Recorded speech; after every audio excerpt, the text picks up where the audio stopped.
স্লোগানকে কবুল করুক মাশাআল্লাহ। সকলে পড়া আমিন। আপনাদের বউ আছে? কার কার একটু হাত তুলুন, বউ আছে?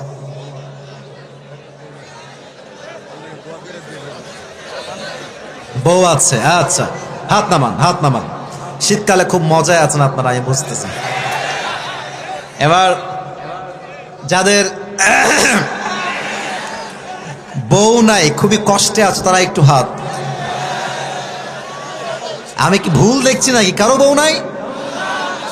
ইন্না লিল্লাহি ওয়া ইন্না ইলাইহি রাজিউন। হাত নামান, হাত নামান। আহা, খুবই কষ্টের বিষয় যুবক ভাইয়ের। আমি মাঝে মাঝে আমার মাহফিলগুলোতে মজা করেই বলি, যার বউ নাই তার কিছু নাই, নাই নাই কিছু নাই। আর আমি আমার বাবাদেরকে বলবো, আব্বাজান আপনার ছেলের চরিত্র কম্বল দিয়ে রক্ষা করা যাবে না। আপনার ছেলের চরিত্র ল্যাপ দিয়ে রক্ষা করা যাবে না। যুবকদের চরিত্র রক্ষা করতে একমাত্র চরিত্রবান যুবকের বইয়ের দরকার। আল্লাহ আব্বাজানরা বোঝে না, বোঝে না। আল্লাহ আব্বাজানদেরকে বোঝার তৌফিক দান করুক। পড়েন সবাই আমিন। আচ্ছা, সবাই বিয়ের পক্ষে না বিপক্ষে? আমার বিশ্বাস অল্প বয়সে বিয়ে হয়ে গেলে এই দেশে জেনার সংখ্যা কমবে, বিয়ের সংখ্যা বেড়ে যাবে। আল্লাহ আব্বাজানদেরকে বোঝার তৌফিক দান করুক। পড়া আমিন। আসলে বাবারা মাঝে মাঝে বোঝে না তা না, কিন্তু আমি বলতে লজ্জা পাচ্ছি। অনেক মেয়েরা আমার ওয়াজ শুনছে, আমি জানি। They are very educated and very qualified, আমি জানি। আমি কোনো বোনকে অসম্মান করে কথা বলছি না, তবে বলতে বাধ্য হচ্ছি যে দেশের ৮০% মেয়ে বিয়ের সময় চরিত্র নয়, টাকাকে সবচেয়ে বেশি এরা গুরুত্ব দেওয়ার চেষ্টা করে। এবং আমি ঢাকা শহরের কথা কি বলবো, টাকা পাইলে কিছু মেয়েরা টাকলার সঙ্গ বিয়ের পিড়িতে বসে যায়। তাদের কাছে চরিত্র কোনো ম্যাটার করে না। ঢাকার গুলশানে ফ্ল্যাট থাকলে কিছু মেয়েরা টাকলার সঙ্গে বিয়ে করতে এক মুহূর্ত দেরি করে না যুবকরা। সেই মেয়েদেরকে বিনয়ের সাথে বলবো, আমার প্রিয় বোন, টাকা পাবেন, ঢাকার গুলশানে ফ্ল্যাটও পাবেন, গাড়িও পাবেন, তবে আপনার বয়স মাত্র 19। 70 বছরের বুইড়ার সঙ্গে আপনি আপনার মনের শান্তি কখনোই খুঁজে পাবেন না। আল্লাহ প্রিয় বোনদেরকে সঠিক বুঝ দান করুক। পড়েন সবাই আমিন। 3টা তাকবীর দিবেন, তাকবীর শেষ হবে। 2টা আয়াতের তাফসীর করব খুবই অল্প সময়ে। ফজরের নামাজটা আমাদের সবাইকে জামাতে পড়তে হবে। অল্প সময় ওয়াজ হবে, but that will be very constructive. এই যে ডানের ভাইরা আওয়াজ করা, জানি আমি জায়গা নাই, আমি বুঝতেছি জায়গা নাই। মিডিয়ার ভাইদেরকে ধাক্কা ধাক্কি করো না, একটু চুপ করে দাঁড়িয়ে থাকো, ঠিক আছে? বিবাহিত ভাইরা দিবেন প্রথম তাকবীর, সিঙ্গেল ভাইরা দিবেন সেকেন্ড তাকবীর, ঠিক আছে? I would like to test everyone who is more powerful. কার শক্তি কত বেশি আমি আজকে একটু চেক করতে চাই। বিবাহিত ভাইরা আপনারা আমার সম্মান বাঁচাবেন। বিবাহিত ভাইরা একটু কাশি দেওয়ার চেষ্টা করেন। হাসবেন না, তাকবীর দিবেন গলা ফাটায় দিয়ে একেবারে। বিবাহিত ভাইরা তাকবীর দেন, নারায়ে তাকবীর। সর্বনাশ, মুরব্বীরা লাভ দিয়ে উঠছে। আচ্ছা, এবার ইট ওয়াজ অ্যামেজিংলি অ্যাপ্রিশিয়েটেড। ভালো ছিল, খারাপ না, খুব ভালো সুন্দর সাউন্ড ছিল। এবার সিঙ্গেলদের পড়া। তোমরা কি হেরে যাবা? তোমরা কি পরাজিত হয়ে যাবা? সিঙ্গেলরা কাশি দাও। স্যার যারা আপনারা আছেন, স্যার আপনারা আমার উপর রাগ ঢাক না রেখে নাম্বারটা আপনারা দিবেন। আমি জানতে চাই আসলে কে জিততেছে। Single people, it's time for you. Single ভাইরা তাকবীর দেন আমার সাথে, নারায়ে তাকবীর। বিবাহিত ভাইরা মাফ করে দিবেন। হলো না, মানে জিততে গিয়েও আবার আপনারা হেরে গেলেন। যাই হোক, জো হো গেয়া, past is past, present is everything. এবার আমরা সবাই মিলে একটা তাকবীর দিব। তাকবীরের আওয়াজের ঠেলায় আমি স্টেজ ভেঙে নিচে পড়ে যাব, ঠিক আছে? আপনারা সবাই মিলে একটা কাশি দেন। গাজীপুরের সন্তান যে আমরা, বিড়ালের বাচ্চা নয়, সব সিংহের বাচ্চা। এটা তাকবীর দিয়ে প্রমাণ করতে হবে। রাজি আছেন তো ইনশাআল্লাহ? নারায়ে তাকবীর। আল কোরআনের আলো, আল হাদিসের আলো, কোরআন হাদিস যেখানে, আলেম ওলামা যেখানে, গাজীপুরবাসী যেখানে, আল্লাহ রাব্বুল আলামিন সকলের স্লোগানকে তার সন্তুষ্টির ওয়াসিলা হিসেবে কবুল এবং মঞ্জুর করুক। পড়েন সবাই আমিন। আমার প্রিয় গাজীপুরের ভাইরা, আজ আমরা যেই সূরার থেকে তাফসীর পেশ করব, আমি সেই সূরায় যাওয়ার চেষ্টা করছি। তবে সবাইকে একটা কথা বলবো, কেউ যদি আমার দোয়ার আগে যদি কোনো একজনও উঠে যায় তা লুঙ্গি টান দিয়ে ধরে বসায় দেবে। তবে খেয়াল রাখবেন লুঙ্গি যেন পুরোটা খুলে না যায়, ঠিক আছে? জাস্ট টান দিয়ে বসায় দিবেন, কারণ পুরো বছরে একদিন এসেছি, আবার কবে দেখা হবে জানি না। আজকের মাহফিলে এসেছি, দোয়া না করে কেউ বাসায় আমরা ফিরবো না, ঠিক কি না? আমি শুরু করছি আল্লাহর নামে, আল্লাহর কোরআন থেকে তাফসীর। আজ যে সূরার থেকে আমরা তাফসীর পেশ করব, সূরাটার নাম হচ্ছে সূরাতু আলাম নাশরাহ। আমার প্রিয় গাজীপুরের ভাইরা সবাই বলেন সূরাতু আলাম নাশরাহ। আওয়াজগুলো জোরে চাই, কারো আওয়াজ যেন কমে না যায়। সূরাতু আলাম নাশরাহ থেকে আজকে আমরা তাফসীর পেশ করার সর্বোচ্চ ট্রাই করব অল্প সময়ের ভেতরে। এই সূরাটা আছে 30 নম্বর পারা। বলেন সবাই কত নম্বর পারা? 30 নম্বর পারা। এই সূরার আয়াত সংখ্যা হচ্ছে, এই যে কই যায়, এই নীল মিডিয়ার, আচ্ছা ঠিক আছে সাইডে যাও, খবরদার কেউ যেন আমি উঠতে না দেখি। This is the last warning for everyone, কেউ উঠে যাবেন না, সবাইকে আমি অবজার্ভ করার ট্রাই করছি। এই সূরার আয়াত সংখ্যা হচ্ছে মোট 8টা। গাজীপুরের ভাইরা মোট কয়টা? 8টা। তবে আজ আমরা 8টা আয়াতের ব্যাখ্যায় যাব না, আমরা জাস্ট 2টা আয়াতের ব্যাখ্যা শুনব। জোরে সোরে বলেন সবাই, কয়টা আয়াত? আউযু বিল্লাহি মিনাশ শাইতানির রাজীম। বিসমিল্লাহির রাহমানির রাহিম। فإن مع العسر يسرا إن مع العسر يسرا Indeed and verily with every hardship there is ease. এই আয়াতের তরজমা হচ্ছে প্রত্যেকটা কষ্টের সাথেই স্বস্তির দেখা, স্বস্তির সন্ধান। বলেন তো গাজীপুরের ভাইরা আছে না নাই? আপনি যদি আমার কথাগুলো আজকে এখান থেকে শোনেন, এখান থেকে কথা বুঝে আসবে না, এখান থেকে শুনতে হবে, কারণ প্রত্যেকটা পয়েন্ট খুবই ডিপ। যদি আপনি দিল দিয়ে না শুনেন, ইহা সে শুনোগে ইহা সে নিকাল জায়গা। এজন্য কান দিয়ে নয়, যতটুকু শুনবেন দিল দিয়ে শুনবেন। রাজি আছেন তো সবাই ইনশাআল্লাহ? তাহলে আমি সবার থেকে তর্জমাটা মুখস্থ শুনতে চাই। আমি বলবো প্রথম ধাপ, আপনারা বলবেন সেকেন্ড ধাপ। কষ্টের সাথেই আছে, এই জোরে কোন, বামে সাউন্ড নাই, ডানে পারফেক্ট সাউন্ড, মাশাআল্লাহ। কষ্টের সাথেই আছে স্বস্তি বা সুখ। এটা হচ্ছে সূরাতু আলাম নাশরাহ এর 5 এবং 6 নম্বর আয়াত। এই 2টা আয়াতের আমি আজ তাফসীর থেকে 4টা ব্যাখ্যা দেব। Look at my 4 fingers. সবাই বলেন কয়টা ব্যাখ্যা? 4টা। 4টা ব্যাখ্যা শেষ হবে, 2টা ঘটনা বলবো, দোয়া হবে, and then we will go back to our home. বলেন সবাই ইনশাআল্লাহ। আসুন আমরা ব্যাখ্যায় ফিরে যাই। আমি দেখতে পাচ্ছি এখানে অনেক মাদ্রাসার ছাত্র ভাইরাও আছেন। এটা খুবই আমার জন্য সৌভাগ্যের বিষয় যে আপনারা মাহফিলে অংশগ্রহণ করেছেন।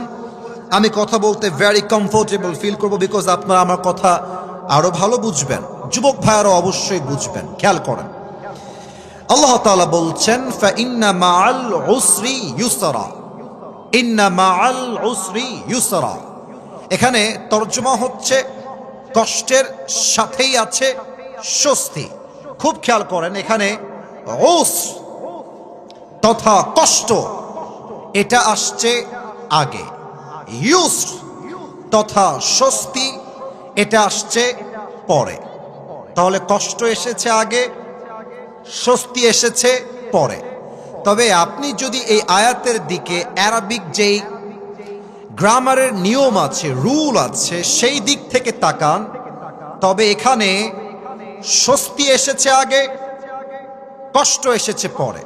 তাহলে যদি আপনি পড়তে যান তেলাওয়াত হিসেবে, ফাইন্না মাআল উসরি ইউসরা, এখানে স্বস্তি আসছে পরে, কষ্ট আসছে আগে। বাট আরবি নিয়ম অনুযায়ী এখানে স্বস্তি আসছে আগে, কষ্ট আসছে পরে। এখন বলবেন হুজুর, এই গ্রামারটা বলার উদ্দেশ্য আপনার কি ছিল?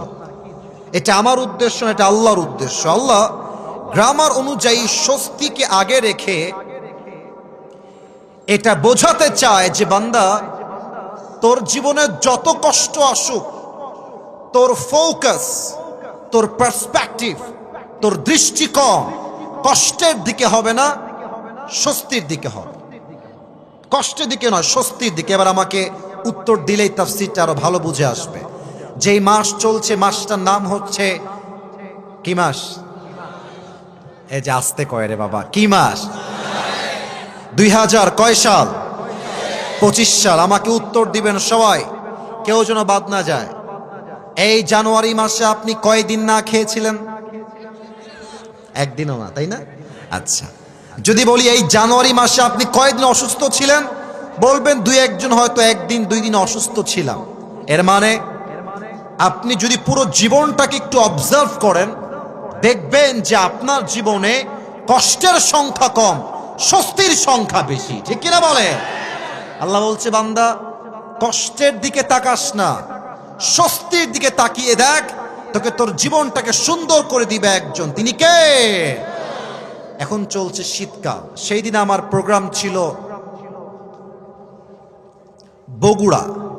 নাম শুনছেন না আপনারা? বগুড়া একটা উন্নত জেলা। তো আমি প্রোগ্রামে গেলাম, আল্লাহ তাআলার যেটা ফয়সালা আর কি। গাড়িটা নষ্ট হয়ে গেছে, আমার গাড়িও নষ্ট, যে গাড়ি ভাড়া করে নিয়ে আসছি ওই গাড়িও নষ্ট, দুইটাই নষ্ট রাস্তার মাঝে। রাত বাজে 2টা, কনকনে শীতে আমি থরথর করে কাঁপছি।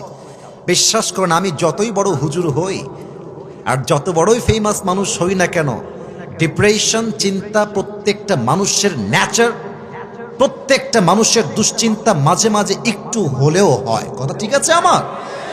বিশ্বাস করেন, আমি গাড়িতে বসে বসে ভাবছি, ইসরে এত কনকনে শীত, আমার কত কষ্ট হচ্ছে। আল্লাহ, তুমি আমাকে এত কষ্ট কেন দিচ্ছ? আমি তোমার দিনের কাজ করছি, এটা মাথায় চিন্তা করছি।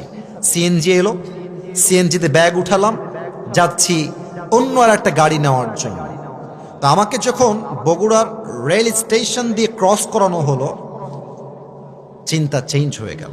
আমি দেখলাম আমি শীতে কাঁপছি, আমার ভেতরে 2টা গেঞ্জি, উপরে জ্যাকেট, তার উপরে শাল বা চাদর পরে আছি। আমার স্টেশনে সাডেনলি চোখ পড়ল স্টেশনের দিকে। এই রিসেন্টলি মাত্র 20-25 দিনের কথা বলছি। আমি দেখলাম স্টেশনে পিচ্চিরা শুয়ে আছে, বাচ্চা, গায়ে জামা নাই, কোনো মতে ছেঁড়া বস্তা দিয়ে মুড়ি দিয়ে আছে। মুরব্বীরা শুয়ে আছে, বৃদ্ধা মা শুয়ে আছে, খেতা আছে, ল্যাপ নাই, কম্বল নাই। আমি বুঝলাম, ফাইন্না মাআল উসরি ইউসরা, বান্দার যা আছে তাই দেখ, যা নাই তাই দেখিস না। ঢাকার গুলশানে যখন যাবেন, BMW, Mercedes, range rover, Rolle's Royals, C-HR, কত ব্র্যান্ডের গাড়ি নেবেন, সব আছে গুলশানে।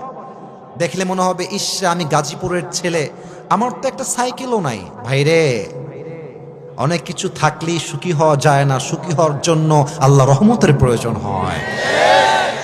আপনাকে একটা অবাক করার তথ্য দিব, কিন্তু মিডিয়া আছে, বলতে লজ্জা পাচ্ছিলাম, ভেবেছি বলবো না, তবে বলবো, আপত্তি নাই বলতে। শুনলে আপনারা হয়তো অনেকে মাইন্ডে নেবেন, বাট আপনাকে বুঝতে হবে যা বলছি আমি বাস্তব বলছি। ঢাকার গুলশানে স্বামীর বউ যে হয় অন্য পুরুষের ভাবি, স্বামী তার বউকে অন্য পুরুষের সঙ্গে শোয়ার জন্য দিয়ে দেয়। আপনি দেখেন নিউজে, আপনি ইন্টারভিউ দেখেন, আপনি বলবেন হুজুর আপনি এই পয়েন্ট এটা কেন উল্লেখ করলেন? আমি বলবো, ভাইজান, ঢাকার গুলশানের লোকের কাছে রোলস রয়েলস আছে, দামি ফ্ল্যাট আছে, বাট তাদের কাছে চরিত্রের 2 পয়সা কোনো মূল্য নাই। আপনার কাছে হয়তো বা গাজীপুরে বড় একটা বাড়ি নাই, হয়তো টিনের ছাপড়া আছে, বাট আপনাকে মাথায় রাখতে হবে ওর টাকা থাকতে পারে, ওর মনের সুখ নাই। আল্লাহ আমাকে টাকা কম দিয়েছে, মনের সুখ বেশি দিয়েছে, ঠিক কিনা বলেন? আল্লাহ বলছে বান্দা কষ্টের দিকে নয়, আমি আল্লাহ তোমাকে যেই স্বস্তি দান করেছি সেই স্বস্তির দিকে তাকাও। 1 নাম্বার ব্যাখ্যা, আমাদের ফোকাস হবে স্বস্তির দিকে, কষ্টের দিকে নয়। 1 নাম্বার ব্যাখ্যা। 2 নাম্বার খেয়াল করা, ফাইন্না মাআল উসরি ইউসরা, এখানে আল উসর কষ্ট। এই যে আমার মাদ্রাসার ছাত্র ভাইয়েরা আমার দিকে তাকান, এখানে আলিফ লাম আসছে, আল উসর অর্থাৎ এটা মারিফা নির্দিষ্ট। কষ্ট জীবনে কার কোনটা আছে এটা সবাই আমরা জানি। মনে করেন আপনার বউ খারাপ, এটা আপনি জানেন। আপনার চাকরি লাগবে, এটাই কষ্ট, এটা আপনি জানেন। বাট স্বস্তি কোথায় আসবে এটা আমরা কেউ জানি না, এটার খবর রাখে একজন, তিনি কে? এবার আপনাকে আমি দুনিয়ার এক্সাম্পল দিয়ে তাফসীরটা বোঝাবার ট্রাই করি। ঢাকার বসুন্ধরার নাম শুনছেন তো নাকি? না শুনবেন না কেন, আপনারা তো ওখানে যাওয়া মানুষ, সবাই তো স্বচক্ষে দেখেছেন। আমি যে কথাটা বলবো সেটা হচ্ছে এইরকম, মাঝে মাঝে রাস্তায় হাঁটলে দেখবা অনেক মেয়েরা এমন বাজে পোশাক পরে বের হয়, দেখলে মনে হয় ঢাকা শহরের মেয়েদেরকে যে কিয়ামত বেশি দিন আর বাকি নাই। যুবক ভাইরা এত বাজে পোশাক পরে মনে হয় রাস্তায় কোনো উলঙ্গ মেয়ে হেঁটে বেড়াচ্ছে গাজীপুরের ভাইরা। তো এত নষ্টা মেয়ের ভিড়ে দেখছো মাশাআল্লাহ হঠাৎ করে যে এক বোরকাওয়ালি, হাতেও মোজা পায়েও মোজা, यार ये तो अभी के अभी जन्नत से भाग के दुनिया में आई है। সোনামণি উপরে ফিটফাট, মাঝে মাঝে ভিতরে সদরঘাট হয়। এখন তুমি ভাবছো যে আল্লাহ জীবনে একটাই কষ্ট, বউ নাই, এটা আমি জানি, কিন্তু আমি ভাবছি যে আমার স্বস্তি হচ্ছে এই বেড়ি আমার বউ হইলে আমার আর কোনো কষ্ট থাকবে না, এটা আমি চিন্তা করছি। বাট মাথায় রাখবেন, অনেক মেয়েকে দেখে মনে হবে রাজরানী, বিয়ের পরের দিন দেখবেন রাজরানী নয়, কাল লাগিনি বিয়ে করে আপনি বাসায় নিয়ে আসছেন। অতএব আল্লাহ বলছে বান্দা কষ্ট কোন বিষয়ে তোর আছে তুই জানিস, বাট স্বস্তি কোন বিষয়ে আসবে এটা তুই জানিস না, এটা জানে একজন। আওয়াজ দিয়ে বলেন সবাই, তিনি কে? আর একটা এক্সাম্পল খুব খেয়াল করবেন, যুবকদের শখের বাইকের নাম হচ্ছে R15 ভার্সন 4 ইন্দোনেশিয়ান ভার্সন। হ্যাঁ আচ্ছা, দেখেন গাজীপুরের ছেলে দেখেছি খুব ভাবসাব, হ্যাঁ সানগ্লাস পরে একটা R15 বাইক নিয়ে, বাপ রে বাপ, ওর বাপের রোড এইটা হ্যাভি টান দেয়। তো এটা বড় কষ্টের বিষয় যে আজকালকার মেয়েদের কাছে এই টাউট বাটপাট টিকটকার আর গাঞ্জাখোর পছন্দ হয়, দিনদার পছন্দ হয় না যুবক। এখন যুবক, এই যে যুবকগুলো আমার সোনামণিরা দাঁড়িয়ে আছে এখানে, ওরা ভাবছে ইস রে, এই মালটা পাইলে আমার জীবন সফল হয়ে যাবে, খালি R15 লাগবে, এইটা পাইলে আমি সফল। আমি আমার কথা বলছি, আমার যে ড্রাইভার ছিলেন তার ভাতিজা এই গত মাসে, এই ডিসেম্বর মাসে বাপকে বলেছে, আব্বা তুমি যদি আমাকে R15 কিনে না দাও আমি আত্মহত্যা করে মরে যাব।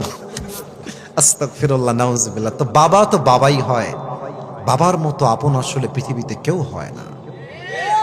আব্বা বলেছে ঠিক আছে, তোর মরতে হবে না, তোকে আমি আমার সব কিছু দিয়ে দিব R15, সমস্যা নেই। রিসেন্ট 1 মাসও হয় নাই, R15 কিনে দিয়েছে। ভোরবেলা সকালবেলা রাস্তা ফাঁকা ছিল, আবেগ কাজ করেছে, বিবেক কাজ করে নাই। গাড়ি তুলেছে 120-এ 30-এ, তো ঠাস করে রাস্তা দিয়ে একটা গাড়ি চলে আসছে মাঝখানের সামনে দিয়ে, আর এটাকে কন্ট্রোল করতে পারে নাই, সোজা গিয়ে খাম্বার সঙ্গে মেরে দিয়েছে, জায়গায় স্পট ডেথ, জায়গায় শেষ। আল্লাহ বলছে বান্দা তুই ভাবছিস R15 পেলেই সুখ, তুই ভাবছিস ঢাকার গুলশানে ফ্ল্যাট কিনতে পারলেই সুখ, তুই ভাবছিস ব্র্যান্ডের কাপড় পরলেই সুখ, তুই ভাবছিস অমুক কোম্পানিতে চাকরি পেলেই সুখ। না না, তোর সুখের খবর তুই জানিস না, তোর স্বস্তি আসবে কোথায় এটা একমাত্র খবর রাখে একজন, তিনি কে? কথা কি বোঝা যায়? আমার তাফসীরের কথাগুলো কি বোঝা যায়? যায় যায় যায়। তাহলে এটা কয় নাম্বার পয়েন্ট গেল? এই ভাইরা জুড়ে কোন সবাই কয়? 3 নাম্বার পয়েন্ট আরো বড় মারাত্মক, একটু খেয়াল করবেন। ফা ইন্না মাআল উসরি ইউসরা, ইন্না মাআল উসরি ইউসরা, দুইটা আয়াতের শুরুতে একটা হরফ আছে, এটা হচ্ছে ইন্না। সবার থেকে জানতে চাই এই হরফটার নাম কি? এই যে আমার কওমি ছাত্র ভাইরা যারা আছেন, they know this very well, তারা আমার চাইতে আরো ভালো জানে। এটা হচ্ছে হুরুফে মুশাব্বাহা বিল ফিআল। যখন ইন্না কোনো বাক্যের শুরুতে আসে, বাক্যের মাঝে যেই সন্দেহ থাকে সেই সন্দেহ সব দূর করে দেয়। অনেক যুবক মনে মনে ভাবে যে বয়স তো 25 হয়ে গেল, বিয়ে কি শালা হবেই না আমার, আহা। হ্যাঁ, এরকম আছে, বিয়ে কি হবেই না, আহা, আমি কি আজীবন সিঙ্গেল মরবো, এটা আমিও ভাবতাম। তো আল্লাহ বলছে, বান্দা যতই টেনশন করিস না, ফাইন্না মাআল উসরি ইউসরা, নিশ্চিত তোর সমস্ত হতাশা দূর করবে একজন, তিনি কে? ফাইন্না, নিশ্চিত কষ্ট দূর হবে। 4 নাম্বার ব্যাখ্যা, শেষ ব্যাখ্যা আমার, আল্লাহ রাব্বুল আলামিন বলছে ফাইন্না মাআল উসরি ইউসরা। এখানে তরজমা হবে কষ্টের সাথেই আছে সুখ। আমরা তরজমা মাঝে মাঝে করি কষ্টের পরেই সুখ, এটা ভুল তরজমা। এই তরজমা করা যাবে না। কারণ কি? খেয়াল করা, যদি কষ্টের পরেই সুখ তরজমা হতো তাহলে আল্লাহ বলতেন ফাইন্না বা'দাল উসরি ইউসরা। কিন্তু কষ্টের পরেই সুখ নয়, কষ্টের সাথেই স্বস্তি। আল্লাহ বলছে ফাইন্না মা'আল উসরি ইউসরা। এর ব্যাখ্যা একটা ঘটনা বলতে চাই আমি আমার জীবন থেকে। বলা যাবে নাকি যাবে না? আপনারা আমাকে ফেসবুকে আগে দেখেছেন নাকি কখনো? মানে আপনার সব আমাকে চেনেন নাকি? আমার যে একবার গাড়ি অ্যাক্সিডেন্ট হয়েছিল, এটা কি আপনারা দেখছেন কেউ কেউ? আচ্ছা, মাশাআল্লাহ, হাত নামান। এটা 2024 সালের জানুয়ারি মাসের কথা। আমার প্রোগ্রাম ছিল, এটা আমি বানায়ও বলছি না, টাইম পাস করার জন্য বলছি না, আমি জাস্ট বোঝাবো কষ্ট আছে যেখানে স্বস্তিও আছে। আরে ডায়লগটা দেন না, কষ্ট আছে যেখানে স্বস্তি আছে। আমি প্রোগ্রাম করে কুমিল্লার দিকে আসছি, চাঁদপুরে আমার প্রোগ্রাম ছিল। গাড়িটা যমুনা ফিউচার পার্কের পাশে যে ব্র্যান্ড নিউ শোরুমগুলো আছে না, ওই পাশে ডান দিকে ঢুকে যে গাড়িটা কিনেছি জানুয়ারি মাসের 1 তারিখে। তো কিনেছি, আসলে দামি গাড়ি, মোটামুটি অনেক দাম ছিল ওই সময়। মার্কেট প্রাইস মেবি 55 লাখ ছিল। এটা শো অফ না, আপনি একটু পরে বুঝবেন যে আমি আসলে কি বলতে চাই আপনাকে। তো গাড়িটা কিনে খুব শখের গাড়ি, মাশাআল্লাহ, খুবই সার্ভিস ভালো অ্যান্ড লুকিং জাস্ট ওয়াও, দেখতেও সুন্দর। তো চাঁদপুর থেকে আমার প্রোগ্রাম, আমি আসবো কুমিল্লাতে, এসে ঘুমাবো। তো দেখবেন যে গ্রামের যে রাস্তাগুলো হয়, টিরিং বিরিং রাস্তা, একবার ডানে গিয়ে আবার বামে গিয়ে আবার ডানে। তা আমার ড্রাইভার সাহেবের এমন আবেগ কাজ করেছে, গ্রামের রাস্তায় গাড়ি তুলেছে 80-তে। তো আবেগের জন্য কি হয়েছে, রাস্তা ভেজা, বৃষ্টি হয়েছে। তো দেখেন, look at my right hand, ডান হাত দেখেন, গাড়ি যাচ্ছে এমনে সোজা, বোঝা যায়? ও ভাই কতক্ষণ বোঝা যায়? সোজা যাচ্ছে গাড়ি। তো রাইটে টার্ন নেওয়া লাগবে, অর্থাৎ ডান দিকে যাওয়া লাগবে। গাড়ি কিন্তু আছে 80-তে, আর রাস্তা পুরোটা ভিজা আর কাদা। তো আমার ড্রাইভার সাহেবেরও যে আবেগ কাজ করেছে, বিবেক কাজ করে নাই। 80-তে গাড়ি আছে, তো এই দেখেন ঠাস করে ইউটার্ন নেওয়ার জন্য গাড়িটা এমনে ঘুরাইছে। গাড়িটা ডান দিকে না গিয়ে সোজা খাদে চলে গিয়েছে। আর খাদে গেছে কেমনে আমি বুঝাই বলি। একবার এমনে উল্টাইছে, আবার উল্টাইছে, থার্ড টাইম আমি বুঝলাম আমি জমিনের পানিতে পড়লাম। আমি তো অলরেডি কালেমা পড়ে ফেলেছি, তখন খুব সিরিয়াস ছিলাম। আসলে সবাই কালেমা পড়েছে, আমরা যারা ছিলাম সবাই মোটামুটি কালেমা পড়ে ফেলেছি। তো গাড়ি যখন নিচে পড়ে গেল, আমি দেখতে পাচ্ছি ভেতর থেকে পানি উঠছে। গাড়ির ভেতরে পানি অলরেডি উঠে গেছে। আমার সামনে যিনি ছিলেন, এক গ্লাসে বাড়ি দিয়েছে, এক বাড়িতে গ্লাস ভেঙে গেছে। ও জানলা দিয়ে লাফ দিয়েছে পানির ভেতরে, ওখানে নেমে গেছে ওখানে। আর আমরা ছিলাম 7 জন। গাড়ির এমন জোরে আওয়াজ হয়েছে কুমিল্লাতে, অনেক এলাকার লোক ওখানে চলে আসছে, আশেপাশে সবাই চলে আসছে। কি হলো রে, কে এখানে, বেঁচে আছে কিনা মরে গেল, সবাই দেখতে চলে আসছে। কোনো মতে আমাকে গাড়ি থেকে বের করা হলো। আমি পানির থেকে উপরে উঠলাম। যখন উপরে উঠেছি, গাড়ির দিকে আমি তাকায় দেখলাম যে মাশাআল্লাহ আমার গাড়ির সামনের দিকে গ্লাস ভেঙে গেছে, ডান দিকে আমার জানালা নাই, নিচে আমার সিট নাই, উপরে আমার ছাদ নাই, গাড়িই নাই। গাড়িই নাই। তো মনটা এত খারাপ লাগলো, ইস রে, কেবল ব্র্যান্ড নিউ গাড়িটা কিনলাম শোরুম থেকে, 7 দিন হলো না, এত কষ্টের টাকা জমিয়ে কিনলাম, শেষ হয়ে গেল। কষ্ট। স্বস্তি কোথায়? এক জায়গায় স্বস্তি আছে যে ইস রে, আরে গাড়ি গেছে যাক না, যেখানে আমার বাঁচার কথা নয় এখানে আমার চুল পরিমাণ কোনো আঘাত আমার গায়ে লাগে না। আল্লাহকে বললাম, আল্লাহ গাড়ি যাক, আমি তো বেঁচে আছি, আমার ঠ্যাং তো ভাঙে নাই, আমার হাত তো ভাঙে নাই, এটাই কথা। বেঁচে থাকলে একদিন এই সব গাড়ি নয়, একদিন BMW কিনতে পারবো, ঠিক কিনা বলে? আল্লাহ বলছে, বান্দা কষ্টের পরে সুখ নয়, কষ্ট আছে যেখানে স্বস্তি আছে সেখানে। আচ্ছা, একজন মা যখন গর্ভবতী হয়, পেটের ভেতরে একটা যন্ত্রণা, বলেন তো গাজীপুরের ভাইরা আছে না নাই? আহা, কি যে কষ্ট হয় মায়ের, একমাত্র মাই জানে।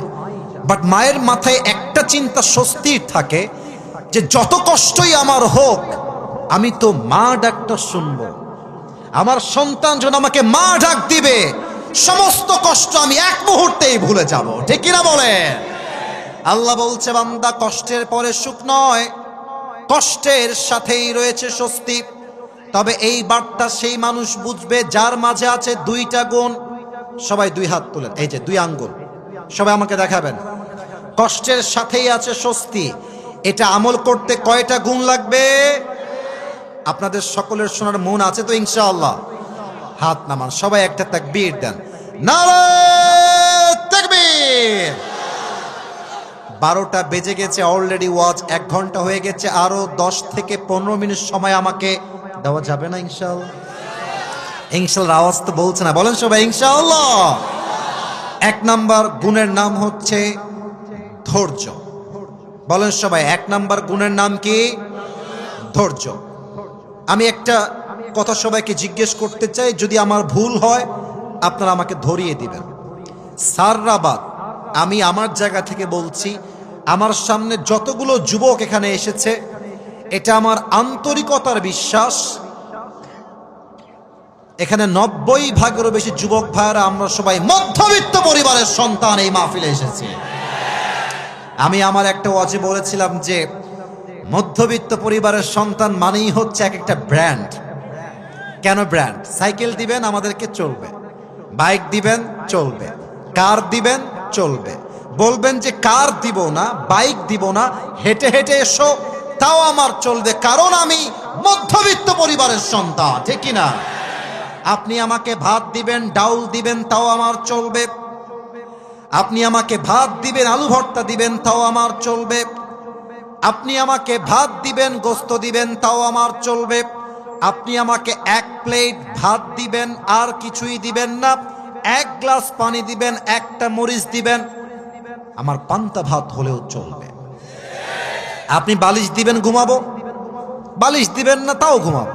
খাট দিবেন, ঘুমাবো, খাট দিবেন না, তাও ঘুমাবো। কারণ হলো আমি বড় ঘরের খেয়ে পড়ে বড় হওয়া ব্রয়লার মুরগি না, আমি মধ্যবিত্ত পরিবারের সন্তান।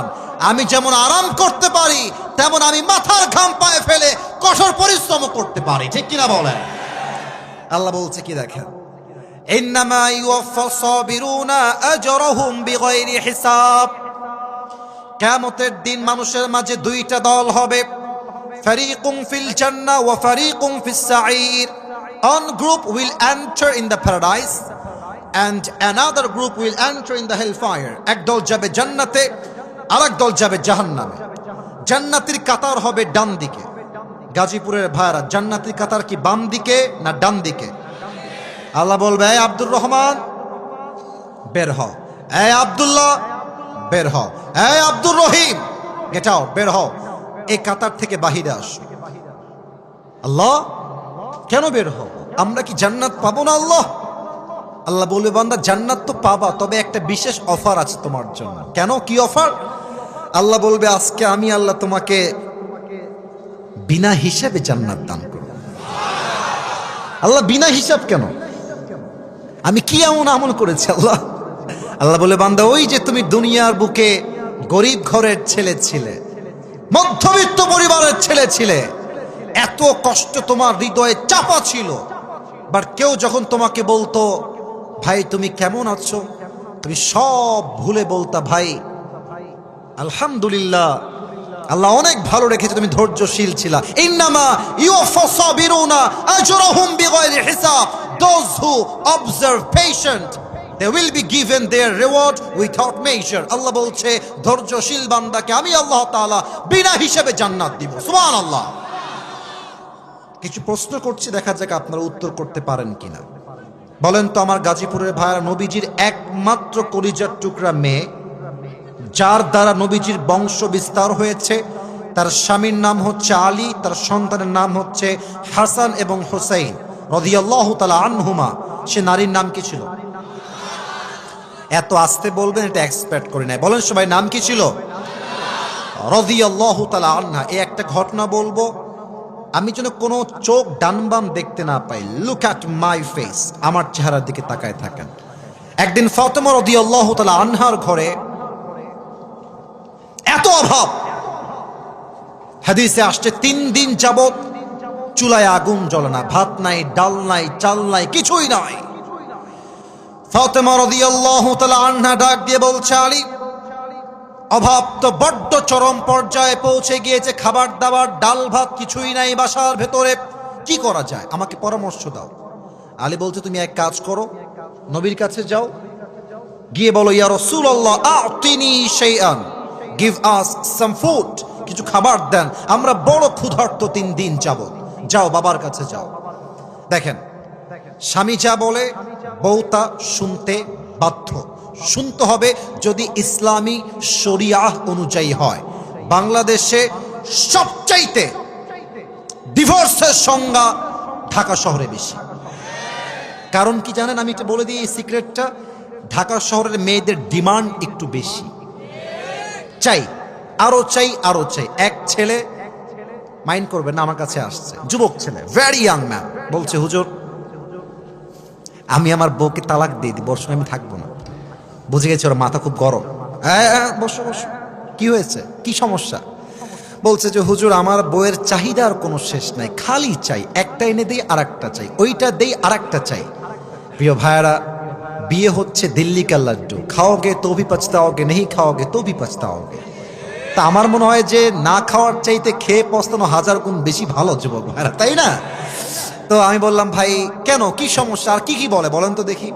তো বলছে, হুজুর সেদিন আমার কাছে এসেছে, বলছে, জান তুমি কি জানো আমার অমুক বান্ধবীর জামাইন তাকে আইফোন 16 প্রো ম্যাক্স দিয়েছে।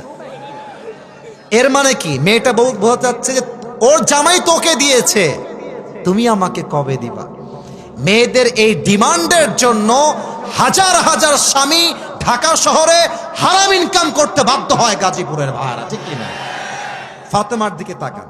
ফাতেমা নবীর কাছে আসছে, এসেই দরজায় নক দিয়েছে। নবীজির স্বভাব, নবী নিজে আসতেন, গেট খুলতেন, ফাতেমাকে নিজেই ঘরে নিয়ে আসতেন। নবীজি গেট খুলেই ফাতেমার চেহারা দেখেই বুঝে গেছেন ফাতেমা ইজ ডিপ্রেসড, সে হতাশ, কোন একটা সমস্যায় এসে পড়ে গেছে। নবীজি মেয়ের হাত ধরলেন, চুপ করে ধরে বাসায় নিয়ে খাটের উপরে বসালেন, বললেন, মা বলো তোমার কি হয়েছে? ফাতেমা মাথা নিচুর দিকে দিয়ে বলছে, আব্বাজান আ'তিনি শাইআন, কিছু খাবার দেন, 3 দিন যাবত বড্ড ক্ষুধার্ত আমরা। নবীজি বুঝে গেছেন আমার মেয়ে ক্ষুধার্ত, ধৈর্যের পরীক্ষা নেওয়া লাগবে। বলছে, আচ্ছা মা, টেনশন নাই, খাবার দিব, নট আ বিগ ডিল। তবে তোমাকে আমি 2টা অপশন দিব, তুমি কোনটা চুজ করবা, that decision is totally years, সিদ্ধান্ত তোমার মা। 2টা অপশন শোনো। 1, তোমাকে আমি 5টা বকরি দিব, আর এক হলো তোমাকে আমি 5টা দোয়া শিখাই দিব। Which option you want to select, তুমি কোনটা নিতে চাও?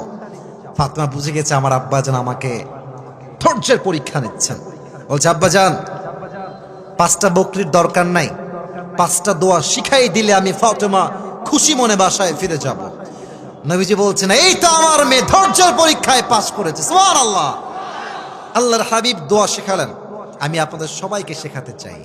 আমি জানি এটা মুখস্থ হবে না, অনেক মিডিয়ার ভাইরা আজকে এসেছে, কাউকে আমি চিনিও না, আপলোড দিয়ে দিবে কালকে, মুখস্থ করে নেবেন। সবাই পড়েন আমার সাথে গাজীপুরের সাউন্ডে, ইয়া আউয়ালাল আউয়ালিন। আপনারা খুবই সুন্দর সাউন্ডে কথা বলেন, মাশাআল্লাহ। ভাইরা আপনারাও বলবেন, ইয়া আউয়ালাল আউয়ালিন ইয়া আখিরাল আখিরিন, ইয়া যাল কুওয়াতিল মাতিন, ইয়া রাহিমাল মাসাকিন, ইয়া আরহামার রাহিমিন। শেষ শব্দের দোয়া অনেক সহজ, সো আমি সবার থেকে লাউডলি শুনতে চাই, ইয়া আরহামার রাহিমিন। যাও ফাতেমা, গিয়ে এই আমলটা করার চেষ্টা করো। ফাতেমা বাসায় ফিরে আসছে, তো আলী গেটের কাছে দাঁড়িয়ে আছে যে ফাতেমা আসবে, হাতে কিছু খাবার থাকবে, আমি নিব, ফাতেমাও খাবে, আমিও খাবো। আলী রাদিয়াল্লাহু তাআলা আনহু দূর থেকে দেখছেন ফাতেমা ফিরে আসছে, বাট হাতে ফাতেমা দুই হাতে কিছুই নাই, দুই হাত ফাঁকা। আলী বলছে, ইয়া ফাতেমা আইনা তাম, ওয়্যার ইজ দ্য ফুড, খাবার কোথায়, তোমার হাত তো খালি। ফাতেমা বলছে, আলী যাহাবতু লিদ-দুনিয়া ওয়া জিতু বিল আখিরা, যাহাবতু লিদ-দুনিয়া ওয়া জিতু বিল আখিরা। আমি আমার প্রিয় আব্বার কাছে, নবীর কাছে দুনিয়া চাওয়ার জন্য গিয়েছিলাম, তবে আমার আব্বা যেন আমাকে দুনিয়া নয়, দুই হাত ধরে আখিরাত দিয়ে ফেরত পাঠিয়ে দিয়েছে। আলী বলছে, হবে না, পেটের যন্ত্রণা আর সহ্য হচ্ছে না, এবার আমি যাব। ও আব্বা জানেরা, জামাই আসছে শ্বশুরের কাছে, it's a matter of Prestige issue. জামাই এসছে, এসে বলছে, আসসালামু আলাইকা ইয়া রাহমাতাল লিল আলামিন, হে নবী আপনাকে সালাম। নবী তো বুঝে গেছে যে আলী কেন এসেছে। জামাই বসো, কি দিব বলো, কি চাই? বলছে, নবী হে 3 দিন যাবত বড্ড অভাব, যদি কিছু খাবার দিতেন বড্ড মেহেরবানি হতো আপনার ব্যাপারে। নবীজি বলছে, ঠিক আছে খাবার দিব, তবে 2টা অপশন তোমাকে দিচ্ছি, তুমি কোনটা নিবা? The decision is totally yours. নবীজি জামাইয়ের সবরের পরীক্ষা নিচ্ছে, বলছে, তোমাকে আমি 5000 বকরি দিব। আগে বলেছিল 5টা, এবার সংখ্যা বেড়ে 5000। 5000 বকরি দিব আর 5টা দোয়া দিব। Which option you wanna select? তুমি কোনটা নিতে চাও আলী? আলী বুঝে গেছে আমার শ্বশুর আমাকে ধৈর্যের পরীক্ষা দিচ্ছে। আলী বলছে, নবী হে 5000 বকরি ইজ মাইনাস, আমাকে আপনি 5টা দোয়া শিখাই দেন। নবীজি আবার সেই 5টা দোয়া আলীকে শিখিয়ে দিলেন। আলী রাদিয়াল্লাহু তাআলা আনহু বাসায় ফিরে আসলেন। ফাতেমা এবং আলী রাদিয়াল্লাহু তাআলা আনহু দুইজন মিলে এই 5 শব্দের দোয়ার আমল করলেন। হাদিসে আসছে, এই 5টা শব্দের দোয়ার আমলের বিনিময়ে আল্লাহ তাআলা তাদের সংসারের সমস্ত অভাবকে গায়েবী খাজানার থেকে দূর করে দিলেন। সুবহানাল্লাহ। অতএব অভাব পরিবারে আসবে, টাকা থাকবে না, ব্যবসা থাকবে না, চাকরি থাকবে না, কিছুই থাকবে না, বাট মাথায় রাখবেন কষ্টের সাথেই আছে স্বস্তি। ধৈর্যের সঙ্গে স্থির থাকেন, আপনার পথ খুলে দিবে একজন। আওয়াজ দিয়ে বলেন সবাই, তিনি কে? 1 নাম্বার হলো ধৈর্যশীল হওয়া জীবনের যে কোনো মুহূর্তে। 2 নাম্বার হচ্ছে আল্লাহর উপরে তাওয়াক্কুল। ওয়া মান ইয়াতাওয়াক্কাল আলাল্লাহি ফাহুয়া হাসবু। Whoever trusts in Allah subhanahu wa ta'ala, Allah is sufficient for him. যে ব্যক্তি আল্লাহর উপরে ভরসা করতে পারে, আল্লাহ বলছেন আমি একাই তার জন্য যথেষ্ট হয়ে যাই। সুবহানাল্লাহ। এটা আমার শেষ হাদিস বলছি, এটা বলেই দোয়া করব। তবে একটা প্রবাদ বাক্য আছে, শেষ ভালো যার। আরে ভাই কথা কোন, শেষ ভালো যার সব ভালো তার। এটা আমার শেষ হাদিস। আমাকে গিভ মি জাস্ট 5 মিনিটস, 5টা মিনিট সময় দেন। যদিও বা এটা দেওয়া লাগতো না, যদি আমি বসে না থাকতাম হয়তো 12টার আগেই ওয়াজ শেষ হয়ে যেত। স্যাররা কথা বলেছেন তাই 5 মিনিট সময় চাচ্ছে আপনাদের কাছে। বলেন তো নবীজির মোট স্ত্রী ছিল কয়জন? সবাই জানে, তাও কথা কয় না। কয়জন? সেকেন্ড প্রশ্ন, নবীর প্রথম স্ত্রীর নাম কি ছিল? খাদিজা রাদিয়াল্লাহু তাআলা আনহা। আমি এখন জাস্ট একটা হাদিস বলবো, হাদিসের একটা টাইটেল দিচ্ছি, খাদিজার সঙ্গে নবীজির বিয়ে কেমনে হয়েছিল। That is the title of this হাদিস। শোনেন, খাদিজা ছিলেন এমন একজন নারী যিনি আরবের সবচেয়ে ধনী এবং richest women in Arabic world. তার মতো ধনী মেয়ে আরব বিশ্বে দ্বিতীয় আর কেউ ছিল না।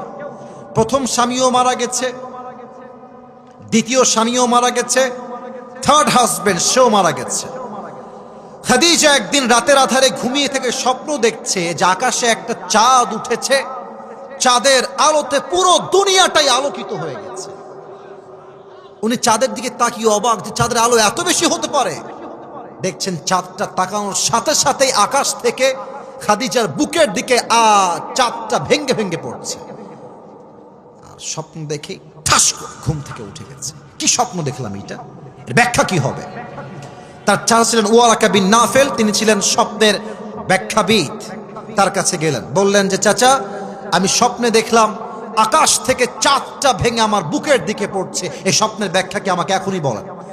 তার চাচা তাওরাত খুললেন, ইনজিল খুললেন, ব্যাখ্যা পড়ে জানলেন যে Khadija, it's a good news for you, it's a good news, তোমার জন্য এক বিশাল সুসংবাদ। কি সংবাদ? তার চাচা বলছে শেষ নবী এই জামানার তোমার স্বামী হিসেবে কবুল হতে চলেছে। সুবহানাল্লাহ। অপেক্ষা করো, সেই স্বপ্নের পুরুষ তোমার জীবনে একদিন আসবেই। একদিনের ঘটনা, নবীজি ব্যবসার জন্য খাদিজার বাসায় আসলেন, এটা আমরা সবাই জানি। খাদিজা দূর থেকে দেখলেন এক যুবক এসেছে। তার চেহারা, তার মুখের চাপদাড়ি, তার ফিজিক্যাল অ্যাট্রাকশন, তার হ্যান্ডসামনেস, তার সৌন্দর্য, তার ব্যক্তিত্ব, খাদিজা দেখেই বুঝে গেছে এটাই হবে শেষ নবী। সুবহানাল্লাহ পড়বেন না আপনারা সবাই? কিন্তু আমাদের যুবকদের লজ্জা শরম একটু কম, তাই আমরা প্রস্তাব চাইলে দিতে পারি, বাট মেয়ে মানুষের লজ্জা একটু বেশি, ওরা চাইলেই বিয়ের প্রস্তাবটা সহজে দিতে পারে না। তো খাদিজা প্রস্তাব দিবে কেমনে প্ল্যান করলেন, একটা ছোট্ট প্ল্যান। ওনার একজন দাসী ছিলেন, তাকে ডাকলেন, ডেকে বললেন এই নেন হাদিয়া, অনেক হাদিয়া, একটা কাজ করে দিবেন, এই যুবককে আমার পক্ষ থেকে বিয়ের প্রস্তাব দিবেন। তো মুরব্বীদের বুদ্ধি একটু বেশি হয়, মহিলার বয়স ভালো ছিল, সে বলল খাদিজা আজকে নয়, ব্যবসা করে ফিরে আসুক, নেক্সট টাইম প্রস্তাব দেওয়া যাবে। পরের কথা, এবার খাদিজার দাসী নবীর ঘরে আসছে। এই যুবক ভাইরা মন দাও, মাত্র 3 মিনিট বাকি আমার বলার জন্য, 3 মিনিটে শেষ করার ট্রাই করছি। নবীর ঘরে খাদিজার দাসী আসছে, এসে সালাম কালাম দিয়ে কথা বলছে, very normally conversation they are making. তো কি বলছে? বলছে আচ্ছা মুহাম্মদ, সবই বুঝলাম, তোমার কথাবার্তা সব ঠিকঠাক আছে, তো তোমাকে একটা প্রশ্ন করবো, রাগ করো না তুমি আমার প্রশ্নের জন্য। বলেন কি প্রশ্ন বলেন। বলছে আচ্ছা তোমার বয়স তো মাশাআল্লাহ, ইউ আর 25 ইয়ার্স ওল্ড, 25 বছর তোমার বয়স, তাগড়া যুবক তুমি, ব্যবসায়ও হাত দিয়ে ফেলেছো অলরেডি, তো তুমি বিয়ে করো না কেন? কি কারণটা কি আমাকে কিছু বলা যাবে? নবীজি যে উত্তর দিয়েছেন এটা হাজার হাজার যুবকদের মনের উত্তর।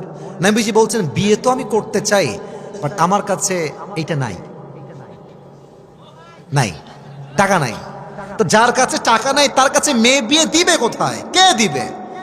এবার তার দাসী ছিল খুব চালাক, বলছে আরে টাকার চিন্তা তোমার, আরে it's not a big deal, আমার কাছে এমন একজন মেয়ে আছে যেই মেয়েকে বিয়ে করলে তোমার মোহর দেওয়া লাগবে না, খাবার দেওয়া লাগবে না, বাড়ি দেওয়া লাগবে না, পোশাক দেওয়া লাগবে না, বরং সেই মেয়েকে কবুল করে বিয়ে করলে তোমাকে সেই মেয়ে তোমার সবকিছু অ্যারেঞ্জমেন্ট করে দিবে। সুবহানাল্লাহ পড়বেন না আপনারা? তো নবীজি রিয়াকশন দেখেন, আমার চশমাটা একটু খুলি, নবীজি এমনে মানে was very shocked, you know, এমন মেয়ে কি আদৌ আছে? কোথায় পাবো এমন মেয়ের সন্ধান? মাসমুহা, সেই মেয়ের নাম কি আমাকে বলেন।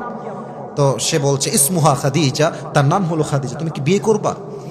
অবাক করার বিষয় হচ্ছে নবীজি আগের থেকেই খাদিজা রাদিয়াল্লাহু তাআলা আনহাকে মনে প্রাণে পছন্দ করতেন, তবে it's a matter of money, matter of money. মনে রাখবেন, বড়লোক ঘরের ছেলে গরিব ঘরের মেয়েকে বিয়ে করে, বাট বড়লোক ঘরের মেয়ে কখনো গরিব ঘরের ছেলেকে বিয়ে করে না। তো নবীজি ভাবছে প্রস্তাব দিব কেমনে, আমি তো গরিব ঘরের ছেলে। তো প্রস্তাব খাদিজার পক্ষ থেকে আগে আসছে। তো নবীজি বলছে আপনি যান, আমি কালকে আমার চাচা আবু তালেবকে নিয়ে বাসায় আসবো, ওখানে ফাইনাল ডিসিশন আমরা মেক করব। তো দাসী চলে আসছে। তারপরের দিন নবীজি চাচাকে নিয়ে গিয়েছেন খাদিজার বাসায়। তো আবু তালেব বলছে খাদিজা আপনি কি শিওর, আর ইউ 100% কনফার্ম যে আপনি তাকে বিয়ে করবেন, মুহাম্মদকে বিয়ে করবেন? বলছে ইয়েস, আই এম 100% কনফার্ম যে আমি তাকে স্বামী হিসেবে পেতে চাই। তো এবার আবু তালেব বলছে খাদিজা আমরা প্রস্তাবে রাজি আছি, তবে একটা কথা বলতে চাই, আমার ভাতিজার কাছে টাকা পয়সা কিছু নাই, বাড়ি গাড়ি কিছু নাই, তবে এতটুকু বলবো আমার ভাতিজার মতো আদর্শবান চরিত্রবান এই তল্লাটে দ্বিতীয় আর কেউ নাই যুবক ভাই, ঠিক কিনা বলে?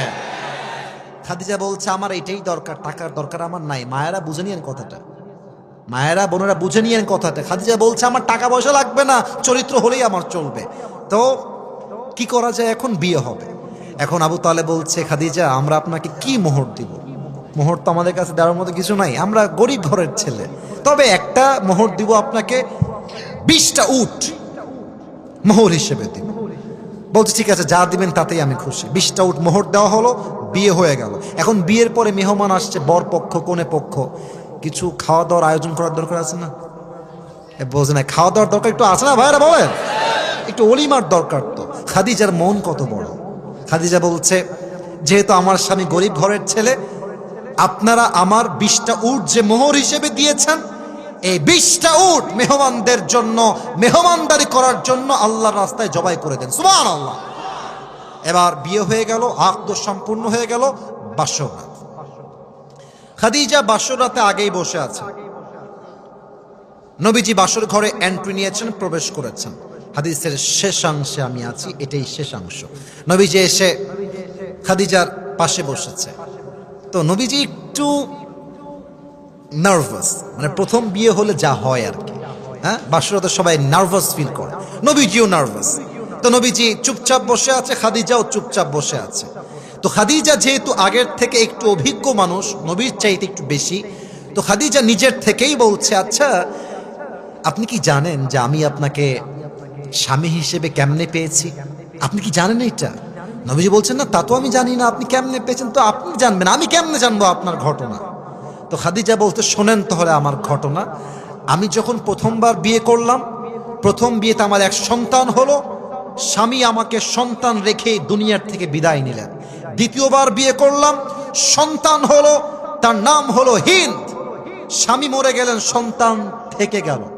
থার্ড টাইম আবার বিয়ে করলাম, হতাশা সব কাটিয়ে আবার বিয়ে করলাম, সেই স্বামীও মারা গেল।